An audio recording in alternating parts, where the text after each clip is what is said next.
à tous, c'est déjà la 3e émission de Carrément en 2019 et on vous réserve encore un programme bien copieux, avec entre autres de l'écologie, des fantômes et de la religion. Et en guise d'apéritif, on retrouve exceptionnellement la rubrique L'un et l'autre, avec un sujet qui nous ferait presque retourner sur les bancs de l'école.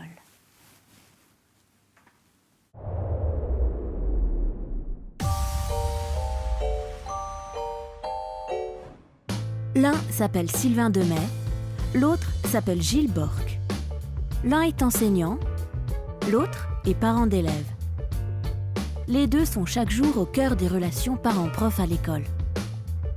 Alors, première question, qu'est-ce qui a changé à l'école depuis le temps où vous étiez élève ?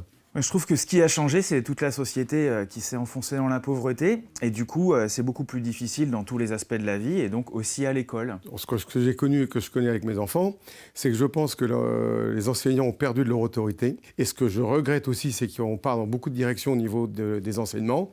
Et les fondamentaux qu'on doit apprendre et connaître dès le CP, c'est-à-dire lecture, écriture et savoir compter, les élèves ne l'ont plus aujourd'hui. L'intégration de la technologie à l'école, bonne ou mauvaise chose ? C'est bien que les élèves maîtrisent parfaitement l'outil informatique. D'ailleurs, je pense qu'ils n'ont pas toujours besoin de l'école. Et là où la technologie, de toute façon, effectivement, il faut suivre la société.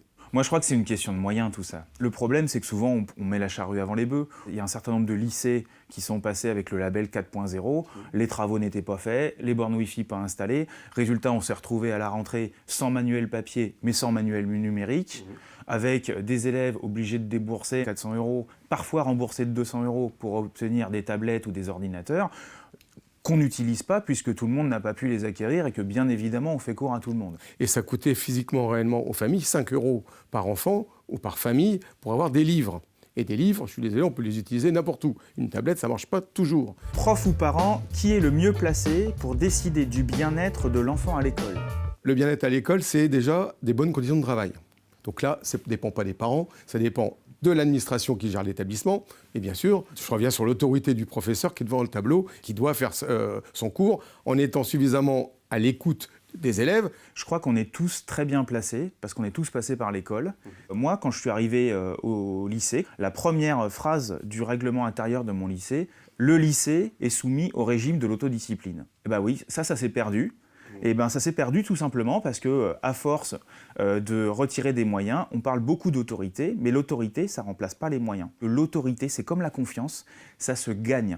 Et ça se gagne avec des élèves qui voient qu'ils ont quelqu'un en face d'eux qui a quelque chose à leur apporter. C'est le rôle des profs de faire ça. On est bien d'accord, c'est pas aux parents. Qu'est-ce qu'un enfant doit apprendre à la maison et pas à l'école ? Je pense que la socialisation d'un enfant, ça démarre aussi grâce aux parents, qui sont le respect de l'autre par rapport à une société quelle qu'elle soit. L'école, elle doit tout aborder, y compris l'éducation à la sexualité, y compris tout un tas de choses qui sont problématiques, qui sont compliquées. Harcèlement, décrochage, discrimination, la faute aux parents ou aux profs ? Ni aux parents, ni aux profs, parce que tout ça, c'est des reflets de la société dans laquelle on vit. Je ne pense pas qu'il y ait encore des profs qui disent « travaille bien à l'école, tu vas t'en sortir ». Parce que c'est « travailler bien à l'école, ton cerveau fonctionnera ». Et tu seras un adulte accompli. Et le décrochage, c'est quand on crée des structures qui sont de plus en plus compliquées. Dans les Ardennes, ils ont fermé des petits collèges en disant qu'ils étaient trop petits. Mais justement, c'est l'inverse. Il faut refaire des petites structures. Parce que dans une petite structure, on connaît chacun, on connaît chaque élève, on peut ne pas les perdre de vue. Vous comprenez que de moins en moins de gens veulent devenir profs ? Ah bah oui, je comprends complètement, oui, tout à fait. Moi-même, je ne sais pas si je vais rester prof toute ma vie. Une des grandes violences que subissent, on n'en parle pas souvent, c'est le fait que l'ensemble de l'évaluation des profs, c'est sur l'affichage. Oui, moi, il y a peu de gens qui viennent dans ma classe voir ce que je fais. Et ça intéresse très peu de gens. Par contre, le nombre de voyages, le nombre de projets, le nombre de choses, le nombre de machins, le nombre d'heures sup, ah ben ça compte. Ce serait quoi la réforme éducative à prendre dans les années à venir ? Je pense que si on revenait sur des fondamentaux, je dirais que ça doit être acquis et on ne passe pas au-dessus, en supérieur, si on ne les a pas. Et c'est les gamins qui ne l'ont pas, mais c'est pas grave. À ce moment-là, il faut savoir les orienter relativement jeunes vers des métiers qu'ils ont envie de faire. Ce qu'on peut déjà faire, c'est arrêter tout ce qui se fait en ce moment. De ce point de vue-là, oui, la réforme du lycée, c'est la sélection, c'est la sélection sociale aussi. Moi, la bonne réforme, ce serait de retirer tous ceux qui décident à notre place, en gros, à partir de l'échelon rectoral. Tous ces gens-là ne servent à rien. Il serait mieux dans les classes à éduquer nos enfants. Et ce qu'on pourrait faire, c'est de décider démocratiquement de ce qu'on fait. Chers téléspectateurs, préparez-vous à frissonner devant les dernières aventures de Siegfried et son acolyte Ixion dans les mystères de l'Est. Chair de poule garantie. Go!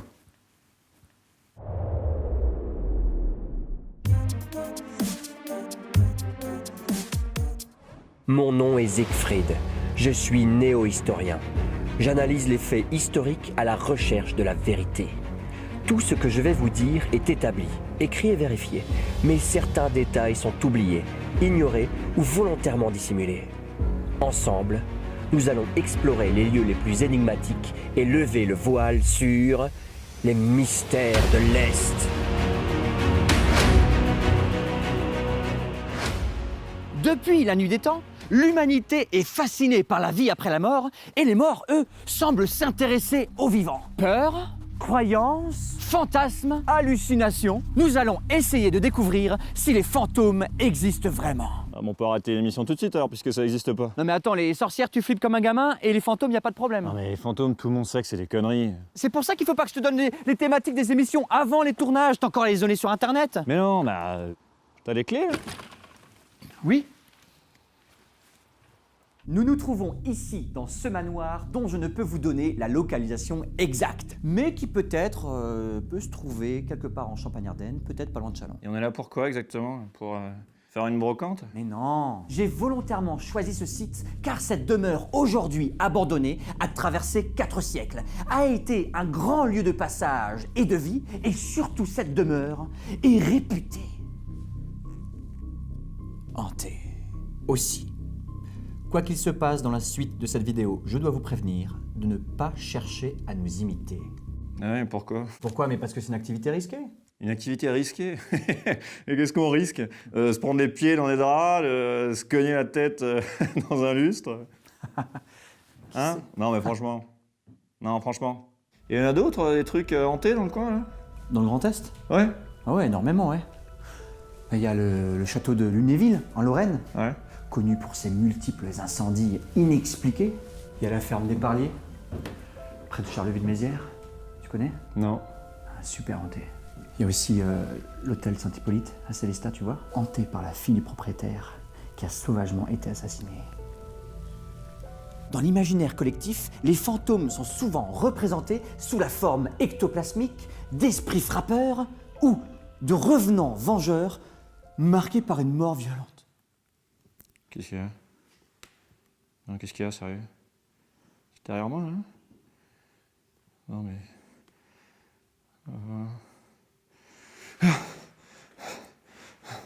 Non, mais c'est bon, il n'y a rien. Putain, t'es con! Mais faut arrêter d'avoir peur des fantômes. Ouais, super drôle. D'ailleurs, on va arrêter de parler de fantômes. On parle de spectres. Il s'agit de l'énergie résiduelle d'une personne qui soit est décédée, soit qui évolue dans une fréquence différente de la nôtre. Une sorte de réalité parallèle. Tu vois, il n'y a rien d'effrayant, c'est scientifique. Si c'est scientifique. Qu'est-ce que tu fais? Non mais attends, il n'y a pas comme un problème là? À part toi qui saute, non? Là, il y a quoi là? Ah, il y a une porte, ouais. Il y a une porte, il y a un meuble avec une porte. L'escalier de la cave, il y a un meuble devant. Ouais, bah, peut-être qu'ils n'avaient pas de place ailleurs pour le mettre. Hein. Mais non, mais c'est pas une histoire de place. C'est bizarre. Quoi? Non, c'est moi. C'est toi, hein? Ouais. L'oreille humaine ne perçoit que les fréquences se situant entre 16 et 16 000 Hz environ. Et nos yeux ne captent que la lumière visible. Donc, ni les infrarouges, ni les ultraviolets. En gros, on ne perçoit qu'une infime partie de la réalité. Et pour voir des spectres, il nous faut alors du matériel spécifique. Nous allons donc utiliser des détecteurs électromagnétiques, des caméras haute définition et des magnétophones, ainsi que ce détecteur de radiation que j'ai commandé spécialement aux États-Unis. Bon, pas mal. T'as vu? Ouais. Et toi, t'as pensé à ramener ce que je t'ai dit? Oh, mince, les goûters! Mais non, mais Je non. les ai laissés poser sur la table à cuisine. Mais tu déconnes ou quoi? Je t'ai demandé de ramener que 2 choses! Oui, mais la thermos de café, je l'ai. Attends, regarde. Elle est dans mon sac, là. Ah mince, elle s'est ouverte. C'est pour ça que j'avais le dos chaud avant. En fait, ouais. Ok. Ça Ok. va pour toi? Bah ouais, c'est lancé, ouais. Ok. Après, je sais pas, il y a un truc à... Bah tu veux bien te mettre dans le coin là? Ouais. Bien. Et du coup, on attend quoi, là? Bah on attend qu'une entité se présente. Ah.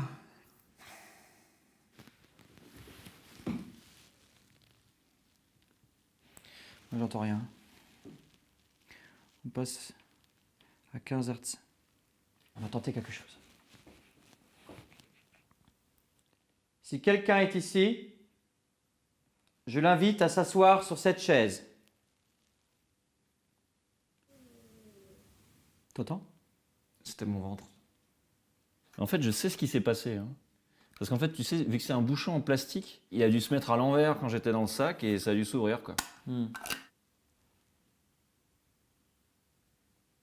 Fais essayer avec le compteur de radiation. Ok. Et tu captes quoi avec ça? Les radiations. Ok. C'est bon, Bon, là, ça fait- il commence à faire froid un peu, non? T'as froid? Moi, j'ai un peu froid, ouais. Alors ça c'est un bon indice. Hein. Là on a 15 CPM, 16 CPM, 17 CPM.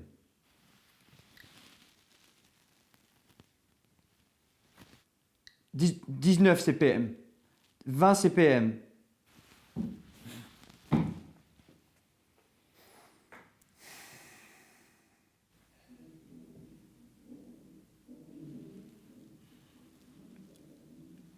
Là j'entends des voix là.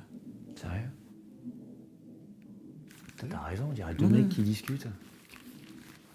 Ah, c'est des gens, quoi. Je vais essayer de préciser. Si des personnes sont présentes ici dans cette maison et voudraient s'exprimer avec nous, qu'elles se présentent. Ah non, mais laisse tomber, y a personne. On y va. Attends, c'était quoi, ça, là? Je sais pas.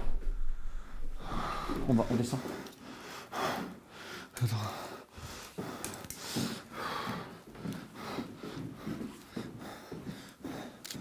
C'était en bas. C'était en bas, ouais. Je suis à 2. Je suis à 2. Hein. Je suis à 3. Sérieux? Tu vois ça là?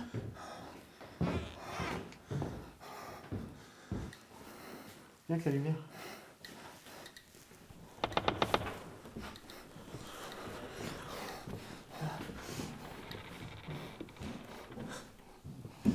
T'as vu? Il y a quelqu'un.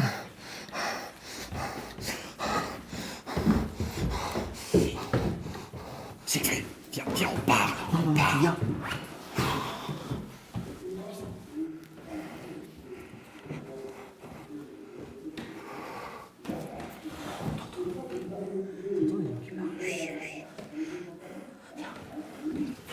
L'homme ne peut capter que des ultra-rouges et des infraviolets.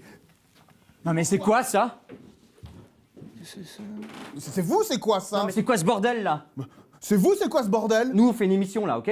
Bah nous aussi on fait une émission qui s'appelle Les Secrets de l'Orient. Ah ouais, super, bah, les énigmes de la Bretagne. Nous on fait des milliers de vues sur YouTube. Et nous on fait des dizaines de milliers de vues sur YouTube. Mais nous ça fait 4 heures qu'on est là. Et nous ça fait 2 jours qu'on est là.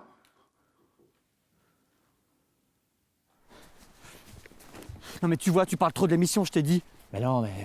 En plus là, Secret de l'Orient ça veut rien dire, y a pas d'émission, y a que un hammam. Ouais, mais les mecs, c'est des copieurs, ils font juste comme nous. Non mais attends. Mais oui. Mais oui. Quoi? Mais... Viens. Pourquoi ils courent tout le temps, sérieux? Nous, c'est les mystères de l'Est. Ouais. Eux, c'est les secrets de l'Orient. Ouais. Ils font comme nous. Quoi? Je comprends rien. Eh oh. Eh oh. Non mais... Je Mais savais. Attends, non mais c'est pas possible. Et on les aurait vus sortir. Oui, oui. Sauf si... Sauf si ils ont jamais été là, quoi. Et qu'ils sont morts et... Non, non, non, ils sont pas morts. C'est juste qu'ils viennent d'une autre réalité. Non. Mais si, mais regarde. Oh putain. Tout est lié. Oh. Alors là, Ouais, c'est dingue, ça. tu leur as parlé. Je leur ai parlé. À l'heure où le point de non-retour écologique est quasiment atteint, que pouvons-nous faire, nous, ici, à notre échelle ? Depuis quelques semaines, l'affaire du siècle fait parler d'elle. 4 organisations, soutenues par de nombreux artistes et personnalités, ont mis un coup de pied dans la fourmilière en attaquant l'État français en justice pour inaction face au dérèglement climatique. L'une de ces organisations est Greenpeace. Et on parle tout de suite avec l'un de ses représentants régionaux, Marc Wurtz. Bonjour Marc. Bonjour. Bienvenue sur le plateau Merci. de Carrément. Installe-toi, je t'en prie. Marc, tu représentes l'antenne locale de Greenpeace à Strasbourg. Est-ce que tu peux nous faire un petit historique rapide de l'organisation ? Alors Greenpeace, c'est une organisation internationale donc, qui milite pour l'environnement, sur les forêts, les océans, l'agriculture, la qualité de l'air actuellement aussi. Donc, chaque pays qui a une antenne de Greenpeace va travailler sur les thèmes qui lui sont les plus proches. Donc en France, par exemple, on fait surtout sur tout ce qui est agriculture et sur le nucléaire, puisqu'on est le pays le plus nucléarisé, ce qui n'est pas forcément le cas de l'Allemagne, ni des pays nordiques qui, eux, travailleront plus sur l'océan, par exemple. Qu'est-ce que ça veut dire pour toi, engagement écologique ? Déjà au niveau personnel, donc dans sa vie de tous les jours, de faire attention à l'environnement et d'essayer de défendre de manière plus large l'environnement sur toute la planète. L'écologie, ça veut dire beaucoup de choses. Qu'est-ce que je peux faire, moi, à mon niveau ? Grande question, la question qu'on se pose en permanence. Il y a énormément de choses C'est à clair, faire. cette question mérite une réponse de 4 heures. Oui, c'est ça, et encore. Ça peut être des choses toutes simples, comme faire attention à sa consommation d'eau, l'alimentation, le mode de production aussi de ce que vous consommez. Ça peut être aussi quand vous allez au coin de la rue acheter votre baguette, vous ne prenez pas la voiture, vous pouvez y aller à pied ou en vélo, si le coin de la rue est vraiment très loin. Économiser le papier au travail, quand vous imprimez si c'est pour du brouillon, si c'est juste pour vous, en économie d'encre, ou ne pas imprimer tout simplement si vous n'en avez besoin que d'une fois. Dans les vêtements, pareil, évitez de jeter tout ce qui peut être encore utilisé. Si vous mettez à la poubelle, ils iront à l'incinérateur. L'incinération, déjà ça détruit toutes les marchandises, donc elles ne sont pas recyclées. Et ensuite, ça induit aussi des particules nocives pour la santé, alors qu'en recyclant, d'autres peuvent l'utiliser. Et vous-même, si vous utilisez vos affaires jusqu'au bout, vous en consommez moins. Donc il y a moins de production aussi derrière. Pour les goûter pour les enfants, par exemple, donc vous prenez un gâteau entier, vous coupez, vous mettez dans un tupperware qui va réutiliser tous les jours, plutôt que d'acheter des gâteaux qui sont emballés dans un emballage en plastique par 3, avec un emballage en carton ensuite, avec un emballage encore en plastique pour en faire 2, puis un emballage en plastique pour en faire encore 1. Et comme tout le monde consomme, vous multipliez votre petite action, si tout le monde le fait, ça réduit déjà les déchets. Et ensuite, les entreprises, en voyant les modifications des comportements des gens, vont par la suite modifier leur mode de production aussi. Les entreprises ne feront finalement que ce que les gens y veulent, puisque leur but étant de vendre leurs produits. Si les clients n'achètent plus, il faut qu'ils trouvent un autre système. Et donc là aussi, c'est une manière d'agir. Qu'est-ce que c'est l'affaire du siècle ? Qui, quoi, comment ? Alors, l'affaire du siècle, ce sont 4 associations d'intérêt général qui ont fait un recours contre l'État. Ces 4 associations ont déposé une demande préalable le 17 décembre à l'État pour l'interroger sur l'inaction de l'État face aux enjeux climatiques. Donc l'État avait 2 mois pour répondre. Donc récemment, ils ont répondu en ne répondant pas, justement, en disant qu'ils font déjà ce qu'ils pensent suffisant, ce qui n'est pas le cas, puisque les objectifs ne sont pas atteints. La deuxième phase qui va être menée, ça va être le 14 mars. Un recours va être déposé au tribunal administratif de Paris pour porter l'affaire devant les tribunaux. L'idée de l'affaire, ce n'est pas forcément de condamner l'État, mais c'est déjà de mettre l'affaire sur la scène publique et aussi que les juges, comme dans d'autres pays, reconnaissent que l'inaction de l'État est fautive et que donc l'État doit prendre ses responsabilités. Qu'est-ce qu'on peut faire, nous, par rapport à l'affaire du siècle, en tant que citoyen ? Est-ce qu'on peut participer ? Déjà, en s'inscrivant sur le site L'Affaire du siècle, pour montrer que les gens suivent et que les gens sont concernés. Et sinon, de continuer toutes les actions qui sont menées au fur et à mesure. Comme les marches pour le climat, nous en sommes à la 5e marche. Il y a de plus en plus de monde qui participe. Est-ce que tu crois que ce sera vraiment l'affaire du siècle ou est-ce que ça va être repoussé, reporté, ça va s'essouffler et finalement être oublié d'ici quelques mois ? Ce sera l'affaire du siècle puisque les enjeux climatiques sont de plus en plus importants. Maintenant, est-ce que ce sera oublié d'ici quelques mois ? Je ne pense pas, puisque les gens sont de plus en plus concernés.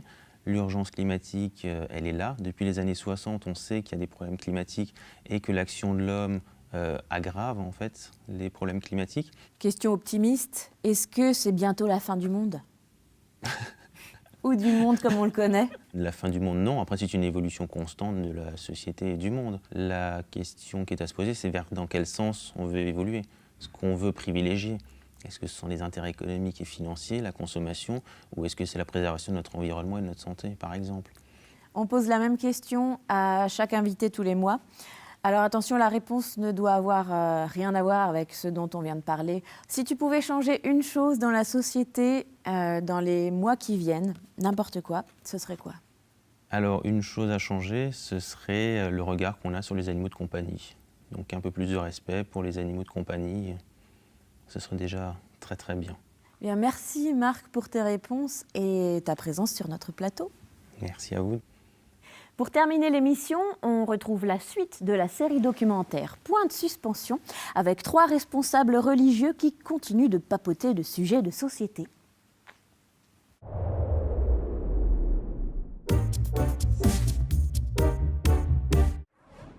Un rabbin, un maître bouddhiste et un imam.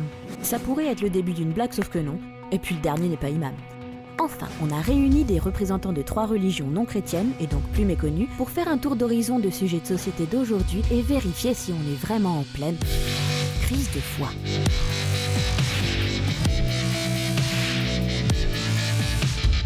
C'est un élément nécessaire dans notre vie. Dans la religion musulmane, il y a beaucoup d'humour, surtout les imams lorsqu'ils racontent des choses sur certains fidèles. Dans le zen, je dois dire que oui, on rit beaucoup. Hein. Même si, vous voyez, on nous dit toujours, avec vos vêtements noirs, vous faites un peu austère. On parle des blagues juives, on parle de l'humour juif, c'est quelque chose qui est très connu. Lorsqu'on est amené à faire ses bagages régulièrement, lorsqu'on a été victime de tant d'attaques, de tant de pogroms, on a parfois besoin d'un petit peu de légèreté, sinon je crois qu'on n'arrive plus à avancer, on n'arrive plus à vivre. Il y a tellement de choses qui peuvent passer en présentant les choses d'une façon légère et justement en relation avec le moment. Est-ce qu'on peut rire de tout ? Il y a des avis qui divergent. Moi, personnellement, on peut rire de tout. Si, par exemple, je fais une caricature de quelqu'un ou du prophète, c'est votre façon de voir. Si ça me fait rire, ça me fait rire. Si ça me fait pas rire, c'est pas mon prophète ce que vous décrivez. Et c'est pas pour ça que je vais engager une guerre. Est-ce qu'on peut rire de la Shoah? Est-ce qu'on peut rire du génocide arménien? Est-ce qu'on peut rire des attentats? C'est en fait une question beaucoup plus large que vous posez. C'est une question, j'ai envie de dire, qui est presque une question philosophique. De définir le blasphème, déjà, c'est extrêmement compliqué. On l'a vu au moment des attentats de Charlie Hebdo. On n'est pas à l'aise avec ces valeurs ou ces concepts. Vous savez, le blasphème n'est plus puni par la loi. Il n'y a pas de sanction pour le blasphème. Les religions, je pense, ne devraient pas avoir réponse à tout. Hein. Mais la question, je pense, à se poser avant de faire un dessin ou avant d'utiliser ce mode de communication à grande échelle, c'est toujours de se dire finalement, est-ce que je suis en train de me faire plaisir à moi ou est-ce que, pas du tout, je cherche à faire passer un message. D'une façon générale, dans une société, il vaut mieux chercher à apaiser plutôt qu'à provoquer.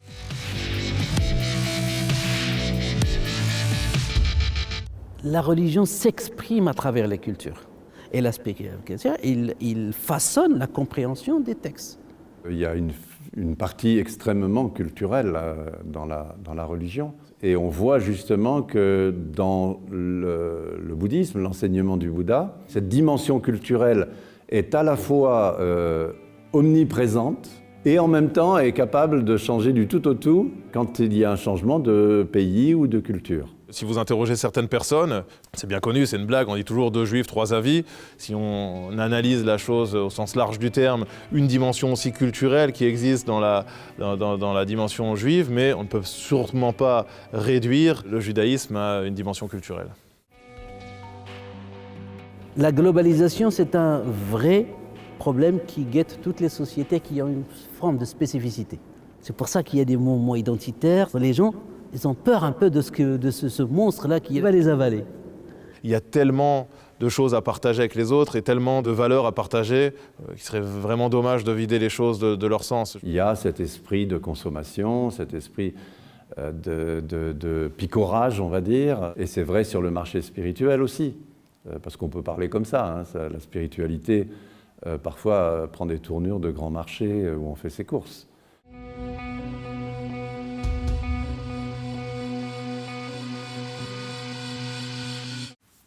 Ah, au fait, je t'ai pas demandé, tu peux me ramener?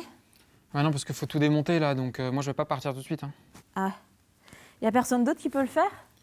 Ah non, parce qu'en fait tout le monde va aider à démonter. Mais tu peux le faire aussi, hein. Ah non, non, moi je peux pas. Déjà, j'ai un ongle réincarné, ça fait super mal. Ah bah ouais. Et puis j'ai tellement de trucs à faire. Bah ouais, des trucs. Ouais. Du coup, c'est abusé si je demande un taxi à la prod? Oui, clairement, c'est abusé. Non mais, ou alors Non, un vraiment. Uber, ça peut être un Uber. Un tuk-tuk, un blablacar. Non mais s'il te plaît. Ah, et regarde, j'ai mal. Oh, comme j'ai mal.